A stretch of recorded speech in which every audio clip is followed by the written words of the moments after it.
Welcome to the banker lamp. Please enjoy the video. You're starting with split screen already active. You want to close it now. First, open the recent or overview view using the navigation button or swipe up gesture. Once the overview is visible, locate the two app windows and tap the thin divider between them. This reveals handle controls and a small X or close icon. Do this because the divider exposes the action that ends split screen without closing apps individually or restarting the device. Next, interact with the divider. Press and hold the handle, then drag it fully to the top or bottom edge of the display to restore a single app to full screen. Alternatively, if you see an X or close button on the divider, tap it to end split screen immediately. Make sure to stop dragging only when one pane fills the screen.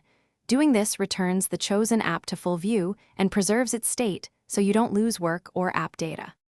Finish by confirming the screen shows a single app. If split persists, open recent and swipe one app off screen to close its pane. Once done, make sure to test taps to verify full screen input works. If the UI won't respond, reboot your phone to clear temporary glitches. Finally, check Settings Advanced Features multi-window to toggle the behavior. This prevents accidental splits in future. If problems continue, force. Thanks for watching. If this was helpful, leave a like and consider subscribing. See you next time.